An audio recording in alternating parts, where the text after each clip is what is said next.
There is a hidden rule about power that most people never realize. It is not about being right. It is not about being understood. And it is not about proving your innocence when someone questions you. True power lies in how you respond when your worth is challenged. When someone accuses you, insults you, or tries to expose you, the average person reacts the same way. They defend themselves. They say things like, "That's not what I meant," or "You misunderstood me," or "I'm not that kind of person." It feels natural to explain.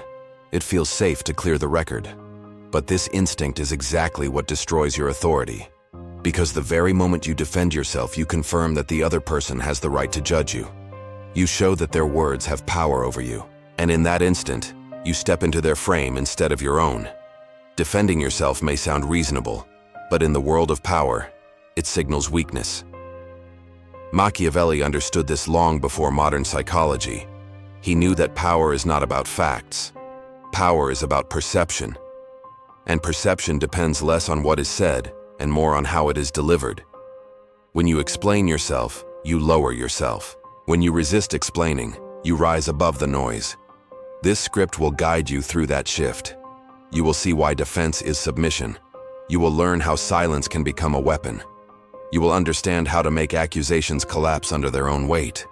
And you will discover why mystery is stronger than clarity. Across the next chapters, we will look at strategies that turn attacks into fuel. We will see why those who defend themselves end up looking guilty. We will see how those who refuse to flinch grow untouchable. We will walk through real examples from business, relationships, and public life. We will uncover the 3 tools of power: silence, redirection, and precision cuts. And we will see how aura, not explanation, is the final form of strength. This is not about morality.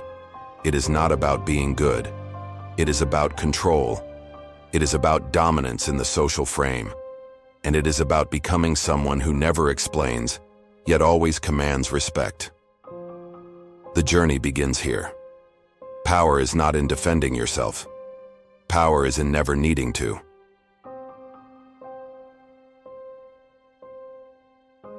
When someone accuses you, the natural instinct is to react. You feel the need to clear your name.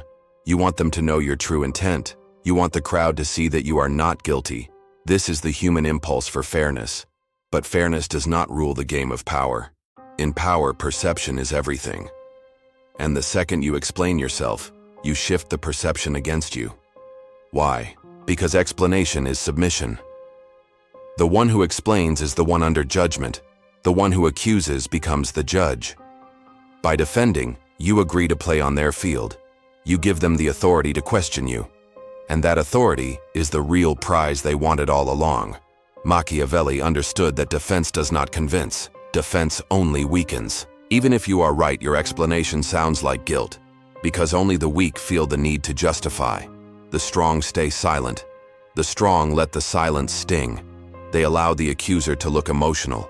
They allow the attacker to reveal insecurity. And the crowd begins to notice. People do not remember the details of the words. They remember the balance of power. They remember who looked calm and who looked shaken.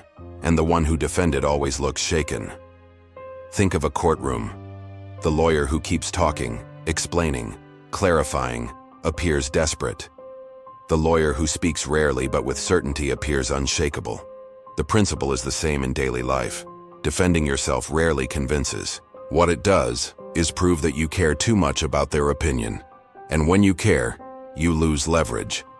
Because power is not about caring. Power is about control.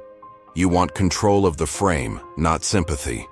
Clarity is not the goal here. Control is. The more you chase clarity, the weaker you look. The less you care about being clear, the stronger you appear. This is why defending yourself feels good in the moment but destroys you in the long run. You think you are fixing the problem. In reality, you are confirming it. You are showing the world that you can be pulled into reaction. And in the realm of power, reaction is blood in the water.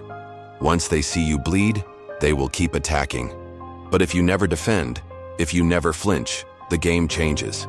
The crowd wonders why you are so calm.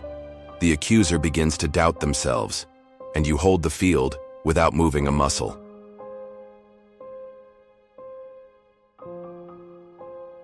Silence is not emptiness. Silence is power. Most people cannot handle silence. They feel the need to fill it, to explain, to keep talking. But the Machiavellian understands that silence speaks louder than words. When you are accused and you remain calm, you project control. You send a message without saying a word. That message is, I am untouchable. The accuser expects you to fight back. They hope you will squirm, panic, or argue. They want the audience to see you rattled. But when you say nothing, the opposite happens. The audience begins to look at the accuser. They wonder why you are calm while the other is loud. They question if the accuser is overreacting. They ask themselves if maybe the accusation is weak. Silence makes people uncomfortable, but the discomfort does not land on you. It lands on them. The one who speaks first usually loses the frame. The one who stays silent controls the tempo. And whoever controls the tempo controls the outcome. Silence forces others to interpret. And the human mind always fills in blanks with power.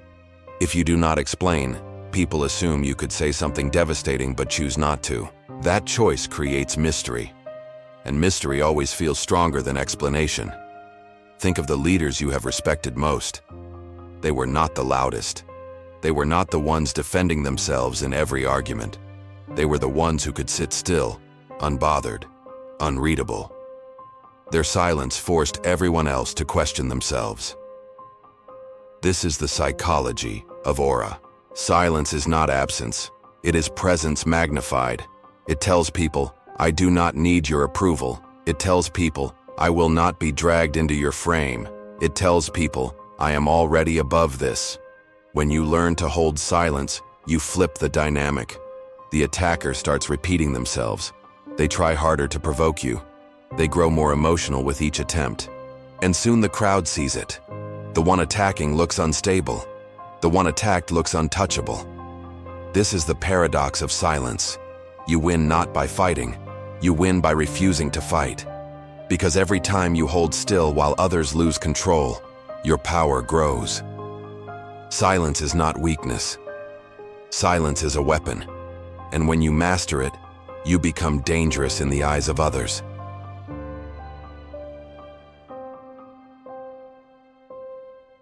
There is a deeper tactic beyond silence. It is the art of turning the accusation back on the accuser, not with anger, not with defense, but with calm detachment. When someone calls you arrogant, you do not explain. You simply say, if that's how you see it. The words are neutral, but the effect is powerful, because you refuse to validate their frame. Instead, you make them question their own. The attacker expects resistance. They want a fight. When you do not give them one, their energy collapses back on themselves. They start doubting if they push too far. They wonder if they embarrass themselves. They begin to feel insecure about their own aggression. This is the mirror effect. You make them face their own emotions instead of reacting to yours. In that moment, you are no longer the one under pressure. They are. The crowd senses this instantly.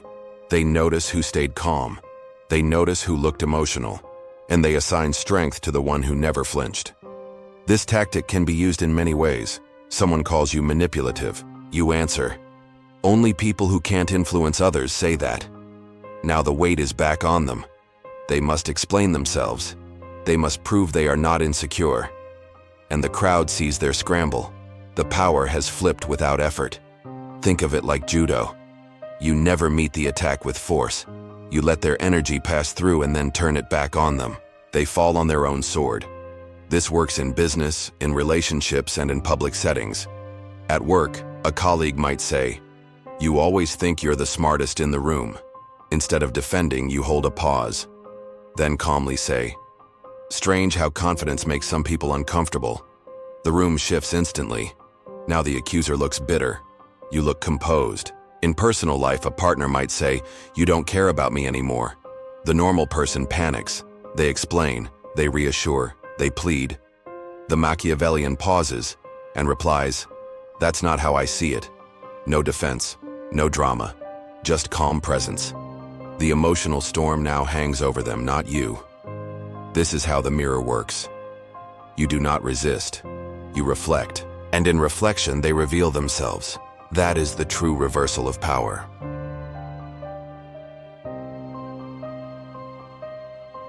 Power is not decided by truth. Power is decided by the frame. The frame is the invisible stage where people judge who holds control, and the one who controls the frame controls the story. Defending yourself always means stepping into someone else's frame. It means you let them set the rules. It means you are playing their game. And once you play their game, you cannot win. Because the crowd is not judging the facts. They are judging the dynamic. They are watching who is calm and who is rattled. They are watching who reacts and who resists. When you defend yourself, you show that the other person's words matter. When you stay silent, you show that their words are beneath you. This is why silence flips the frame. It takes the attention off the accusation and places it back on the accuser. The room no longer wonders if you are guilty. They wonder why the accuser is so emotional. They ask themselves if the jab was necessary. And slowly, the one who attacked loses the audience. You gain power not by proving yourself right, but by making the other look unstable. This is the core of social dominance. People do not care who is right. They care who looks stronger. And strength is measured in composure. Every sigh, every twitch, every defensive word makes you look smaller. Every pause, every calm gaze, every refusal to explain makes you look bigger. Think of a meeting. A rival says, "I'm not sure his strategy is really thought through." The weak man explains himself. He outlines details. He fights to prove he is correct, but the Machiavellian does not rush. He leans back. He holds silence. Then, with calmness, he says, "Let's hear your strategy then." The entire room shifts. Now, the rival is on trial. They must prove themselves. They must handle the pressure. And often they fail under the weight, because silence from the confident is louder than arguments from the insecure. This is how the frame is flipped. You don't wrestle for control. You let them hand it to you. The social frame always favors the one who reacts least. It always punishes the one who reacts most. This is why in every group setting, you must guard your presence. Every look, every pause, every word is part of the frame. And when you stop defending, the frame bends to you.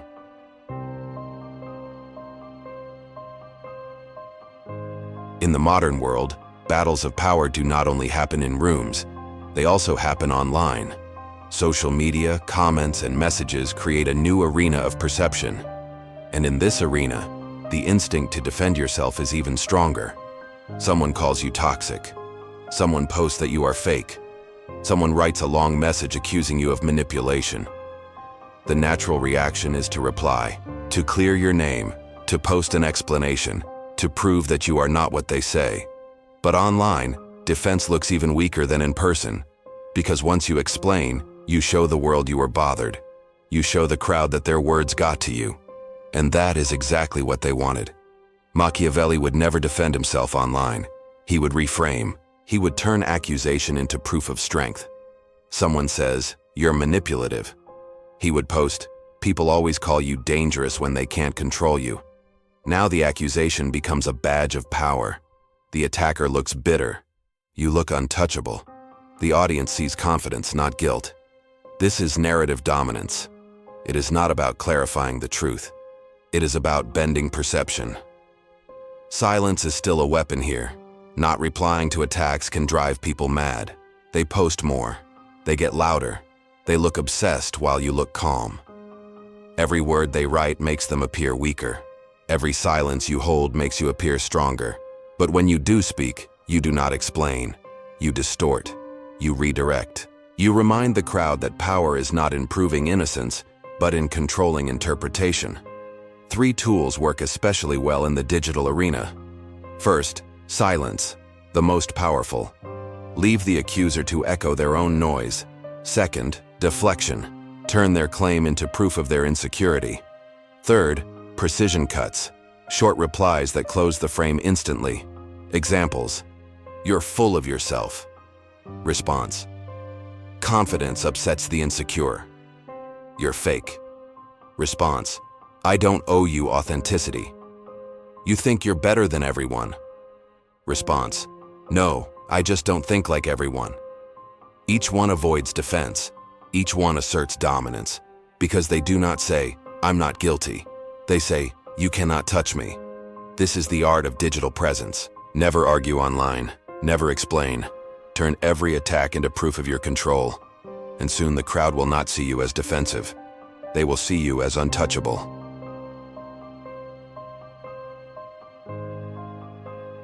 The final stage of power is not silence alone. It is aura. Aura is the presence that makes attacks vanish before they land. It is the energy that tells people, "Questioning me is pointless." And aura is built through discipline. It comes from never defending. It comes from staying still when others lose control. It comes from refusing to explain when others beg for clarity. When you stop defending, people stop seeing you as someone who can be put on trial. They begin to see you as someone above judgment. Your silence becomes more than a tactic. It becomes your identity. Your calmness becomes your armor. Your stillness becomes your weapon. People start to project strength onto you. They assume you must know something they don't. They believe you are more dangerous than you reveal. They begin to treat you with caution.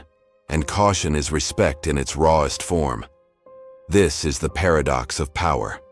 The less you try to prove yourself, the stronger you appear. The more you try to explain yourself, the weaker you look. Machiavelli saw this centuries ago. He knew it was better to be feared than loved if you cannot be both, but he also knew that confusion is safer than predictability. When people are unsure of you, they act carefully. When people think they can read you, they take advantage. This is why mystery matters more than reputation. A good reputation makes you agreeable. A strong reputation makes you untouchable. And strength is built on restraint. Think of those rare people who never explain themselves. They do not argue with critics. They do not post long rants. They do not correct the record. And yet their names carry weight. Why? Because silence creates myth. Myth invites fear. Fear creates control. And control is the true essence of power. This does not mean you never speak. It means you only speak when it shifts the frame. Your words must feel like a move, not a defense. Every silence, every pause, every calm reply becomes part of your aura. Until people stop trying to provoke you at all, not because they respect your innocence, but because they fear your strength. This is the Machiavellian endgame, not to defend yourself, not to prove yourself, but to rise above the noise so completely that no accusation matters, because your presence alone is enough to win.